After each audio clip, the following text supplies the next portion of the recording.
Testing this thing on? All right. Unfiltered podcast on a Monday. It's September 30th, 2019. We're going to recap Week 4 in the NFL. Also, Week 6 upon us in college football. Season's going pretty quick, honestly.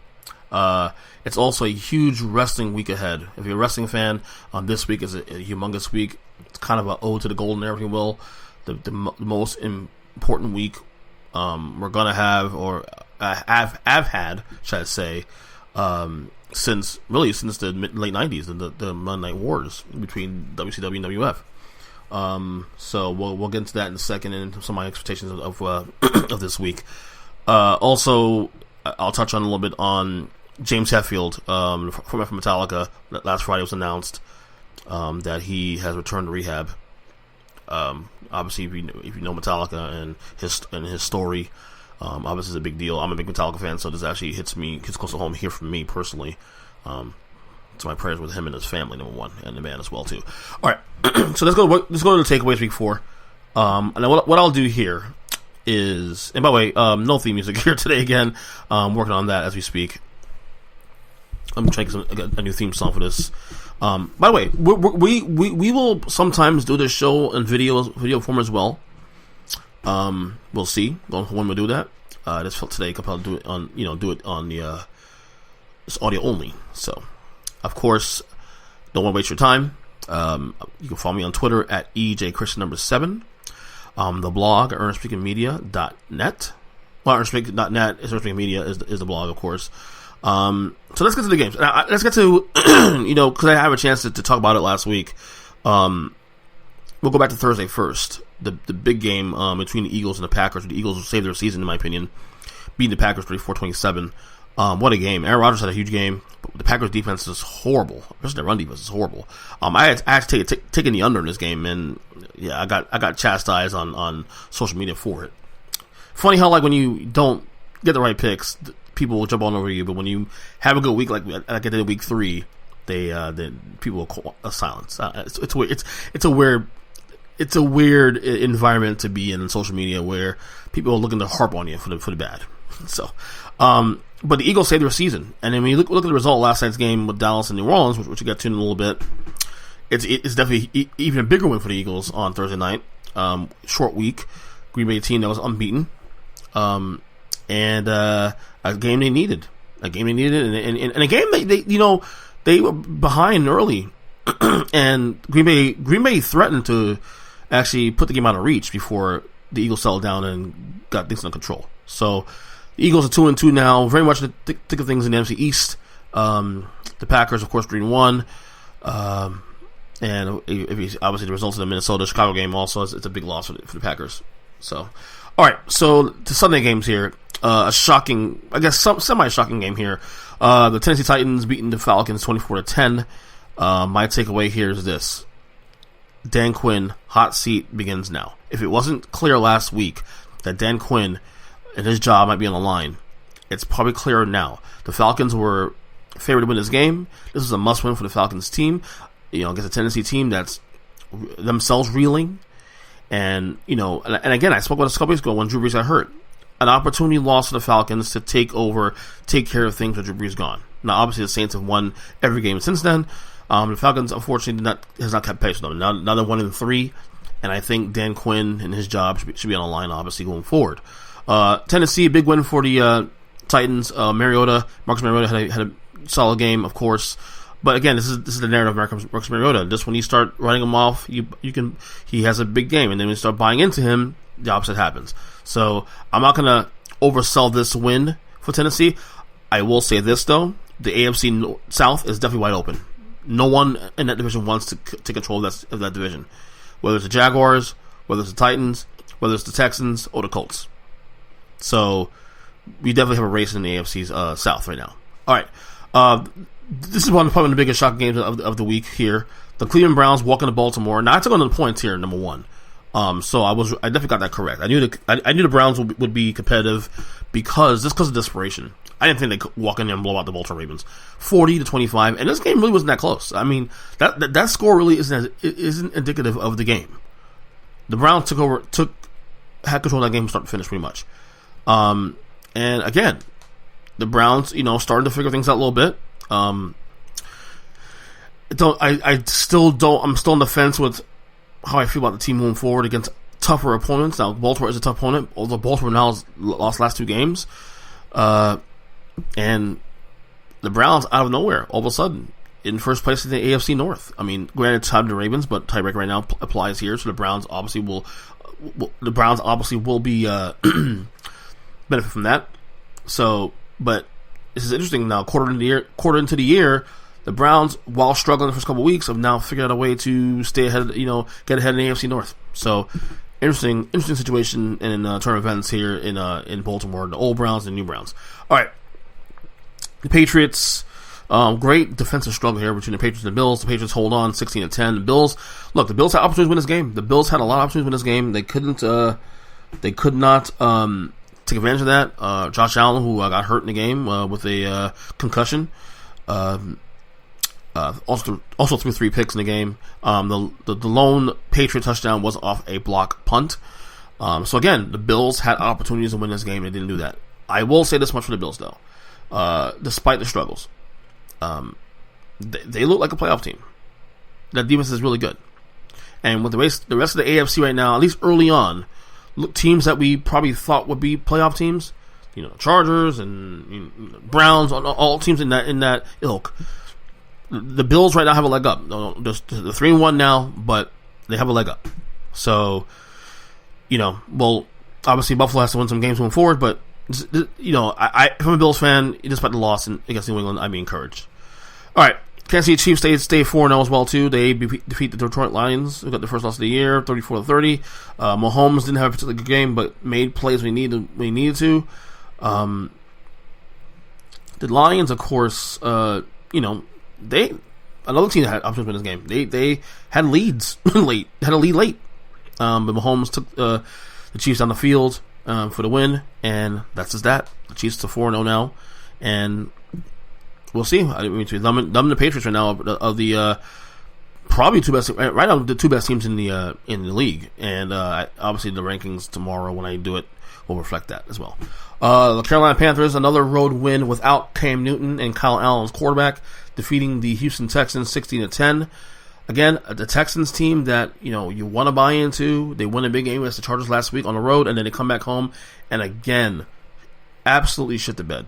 Absolutely shit the bed here. And I'll tell you, I'm not saying it applies here, but the Panthers have saved the season now. They've gone from 0-2 with Cam Newton's quarterback, and everybody counted them out. All of a sudden, the Carolina Panthers now 2-2. Now, I don't think they'll catch New Orleans, but they've saved their season again. And another road win for Kyle Allen. And again, I don't think it'll apply here necessarily, but you're starting to hear whispers now. Quarterback controversy. Do you keep Kyle Allen in when Cam Newton's ready to go? Tough decision there for the Panthers, but brass and all that to handle. But right now, the Panthers are 2-2 now and starting to play much better football. The Raiders with a shocking win in Indianapolis, 31-24. A game that I definitely stayed away from because I did not trust the Colts. Something small wrong with this game. The Colts are 2-1 at the time, and possibility of them losing a game they should win. And I was sure enough, I was right to stay away from this game. Vontaze Burfict, another dirty hit. Raiders linebacker now. He is now suspended for the rest of the year. I've said that the league should consider kicking him out of the league for good. The league did not hold back on their statement they had here on Vontaze Burfict. I'll read a quote real quick from the league concerning the reason why they made the decision to suspend him for the year. John Runyon is actually the vice president of football operations. Issued a statement. Quote: "There were no mitigating circumstances on display. Your contact was unnecessary, flagrant, and should have been avoided. For your actions, you are penalized and disqualified from the game. Following each of your previous rule violations, you were warned by me and each of the jointly appointed appeal officers that future violations would result in escalated accountability measures. However, you have continued to flagrantly abuse rules designated to protect yourself and your opponents from unnecessary risks.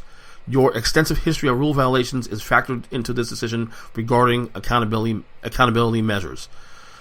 I agree with them here.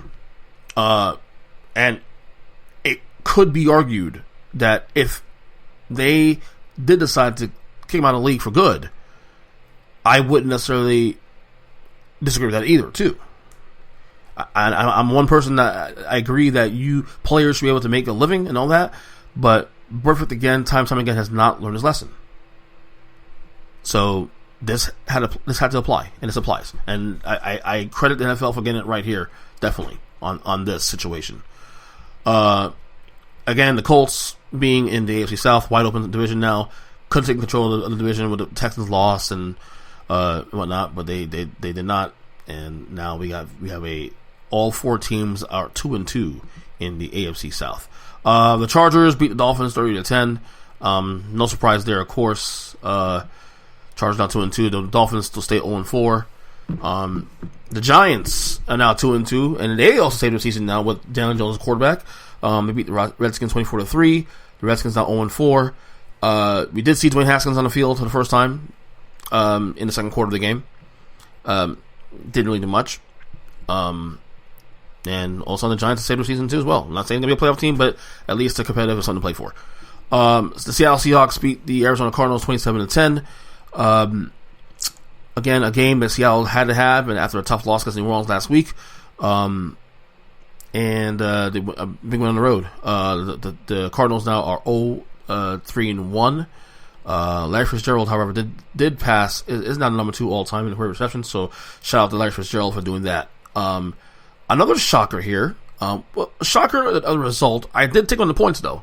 The Buccaneers beating the LA Rams 55-40. And again, Rams. If the Rams make that field goal last week against the Giants, they're 3-1 right now. Think about that. James Winston had a great game. Other than one bad pick he threw in the fourth quarter that kept the Rams in the game, he had a great game. He had a really, really, really good game. And to be honest with you, he's been playing pretty well this year. This is obviously his final year in his rookie deal, and he's going to get paid beyond this year. And so far, I would say James has done a good enough job to at least, justify a new contract, whether it's in Tampa or elsewhere. The Rams now fall to 3-1, first loss of the year. As we've all been saying, they haven't looked the same. They haven't looked the same since the Super Bowl, honestly, last year, and it's kind of sort of carried over to the year. Now, granted, they're 3-0 going to the game, but something's missing there. Like, I don't feel like the Rams are one of the 2 best teams in the conference in the NFC. So there's that. The Chicago Bears, again, they go to 3-1. They beat the Minnesota Vikings. This was a huge game yesterday, 16-6. A game where Mitchell Trubisky got hurt.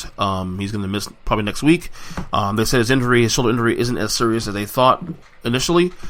This is a big one for the Bears, number 1. And number 2, this is a humongous loss to the Vikings, not just because of the loss and losing ground in the division, but also the narrative of Kirk Cousins.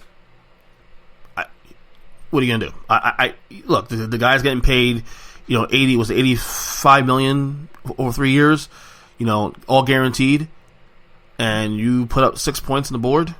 I know it's the Bears defense, but still, it's a bad look. And I'm off the Cousins bandwagon. I've defended this guy for the last couple of years. Say he's probably middle tier, maybe even a top 12 quarterback in the league. No, he's not. And again, this is a great roster. It's a phenomenal Vikings roster, who I've been saying so far, since the start of the season, that is one of the 3 best rosters in all of football, and he can't get the job done. So this is all on him now. The Jacksonville Jaguars, of course, like I said, they won their second game in a row. They beat the Denver Broncos on the last second field goal, 26-24.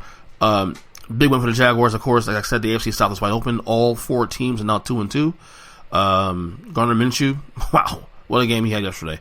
The Broncos are 0-4, and the Broncos, 0-4, but been competitive most of their games. They lost a heartbreaker to the Bears, lost a heartbreaker to this game against the Jaguars, so they could be easily 2-2 as well too themselves. So I don't think the 0-4 record for the Broncos reflects on how bad they are, or how I think they're a lot better than 0-4. But again, you get to win. You opportunities to win the games. You win the games. So there you go. And then the nightcap last night, the Dallas Cowboys and the New Orleans Saints. The Saints, without Drew Brees, with Teddy Bridgewater, beat the Cowboys 12-10 on 4 field goals from Will Lutz.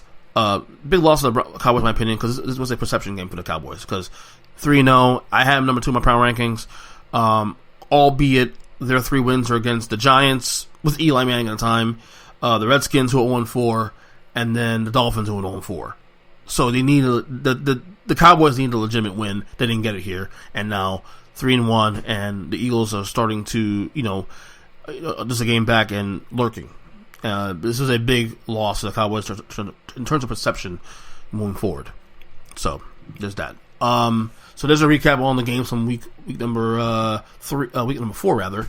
College football playoff 4 made some changes this week. It's really been honestly the season. I watch every Saturday. I look for it every Saturday, but it's been honestly a blah college football season, to be honest with you, except for LSU, what they've been doing this year, and Joe Burrow being in the Heisman conversation, because they could be the one team that can screw things up. And I guess you say Oklahoma too, but Oklahoma plays in the Big 12. That's not really that good. So my playoff 4 right now, Alabama 1. They finally get the number 1. I switched around Alabama and Clemson's number 2. Clemson, people say, well, Clemson's supposed to be lower than number 2, but Clemson always has those one games every year, those games where they get challenged by a team, maybe in a conference like North Carolina this past Saturday, but they overcome it. I give the champions more credence because there's more bullseyes now. So even though Ohio State and even LSU have had played better throughout the year, I'm going to give Clemson the benefit of the doubt because they are the national champions, okay? And they have more, they get more arrows thrown at them than anybody else. 3 is Ohio State, dominant season so far. They haven't played anybody, but they've been dominant. And then again, number 4 is LSU. Like I said, the big win against Texas a couple weeks ago has still kept them in the conversation. Again, you can consider Georgia in this top 4. You can consider obviously Oklahoma and Jalen Hurts what he's done in this top 4. But this is my 4 for this week, and of course things will work itself out in the coming weeks as these schedules for Ohio State, the schedules for Clemson and LSU, Bama all get tougher throughout the year. So it will to some degree work itself out moving forward. Okay, so this week is actually going to be a huge week for pro wrestling, and I'm really grateful that I've gotten back to watching wrestling in its current form, in current day. I remember I spoke during the summer about being away for 17 years from watching the current product, and I started watching over the summer, and I've been pretty much addicted ever since. This week's a big week. You have the new promotion AEW, who starts their TV debut on Wednesday. Then they go neck with NXT. NXT, of course, to be fair, I don't watch NXT normally, but I've seen the product and it's really, really good stuff. And then you have obviously Raw, the season premiere of Raw, which is kind of weird seeing that the season premiere of Raw. It's kind of weird saying that in a sense where this is sports entertainment, of course, but they made some changes, of course, too, with the lineups. They made changes with the commentary lineups and whatnot. So it's going to be interesting to see how that goes, how that plays out going forward. Let me see. You have obviously the launch of SmackDown on Fox, commemorating their 20th anniversary of SmackDown, which started in 1999. That starts this Friday. Exciting times. You got a lot going on, and you got Hell in a Cell coming up on Sunday. There's so much going on with on the TV side of wrestling this week that I forgot that Hell in a Cell was this coming Sunday, and I almost forgot to book my Hell in a Cell preview podcast with our own GW Gross, which we're gonna do, by the way, on Thursday. Look for that on Thursday, on the Nurse Week podcast. So it should be a fun week. Should be a fun week of wrestling. If you're a wrestling head like me, I'm sure you're going to enjoy it. I'm looking forward to it. So, last thing here before I let you go on the Filter Podcast. And again, guys, thank you so much for downloading, streaming, share this with your friends, all that. Last Friday, I found out, and Metallica posted on their social media platforms that they had to cancel their Australian portion of the tour because their frontman James Hetfield has returned to rehab. Now, if anybody knows Metallica, I'll follow the story of this band through the years. James Hetfield, almost 20 years ago, actually confronted his demons and went to rehab in 2001, which is all documented on the movie Some Kind of Monster. And when I saw this, I was shocked because, and look, I mean, they haven't said exactly what it is. It says they said it's definitely addiction issues. I'm assuming it's alcohol. But again, we don't know if that's even the case. But seeing James and hearing this, I'm a diehard fan. I've been a fan of this band for 23 years now, and I've seen him 4 times in concert. I'm a huge fan. There's a certain artists and bands that I'm attached to heavily, being a music head as I am, and Metallica is in front of the line. So seeing this news it was kind of gut wrenching for me. But at the same time, I'm glad he's actually addressing it. And one thing it tells you is that even though he's been clean up to this point for nearly 20 years, it does show you that rehabilitation is not just a part of a journey. It is your life. It is a lifestyle. It's a lifestyle. It's a lifelong struggle and a lifelong of challenges, regardless how long it's been. I mean, I remember hearing James on Joe Rogan about 3 years ago, when after the release of the last album, Hardwired Self-Destruct, and he was saying he was at that point still sober, and I still assumed even up to recently he was still sober. And I'm assuming this is about alcohol. I'm not gonna make assumptions here, but it was kind of shocking, which is why I found it strange that recently Metallica got into the game of making whiskey. I always had in the back of my head, they're now distributing whiskey with the name blackened on it. And I always wondered, how does James feel about that kind of stuff? Being a guy who has been sober and clean. And then you hear this news. It's like, wow, this is just crazy. So, again, my thoughts and prayers with James Hetfield, his wife and kids, his family, the band itself. I admire him for addressing this and taking it head on and taking it seriously. Because, again, rehab is... I can't speak on this because I've never been to rehab. I don't have addiction issues in terms of, whether it's alcohol or whatever it may be. But at least he had the balls to, check himself in and to take care of business.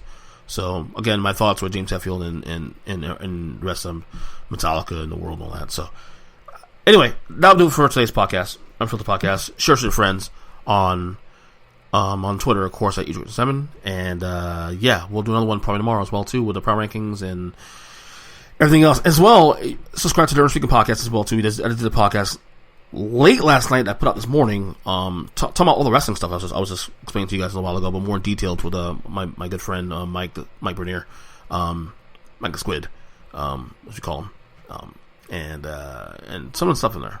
It's pretty good stuff. So, we've got a big week ahead of podcasts. Can't wait. A lot of recording to be done. So, looking forward to the rest of the week. So, until then, God bless you guys, and see ya.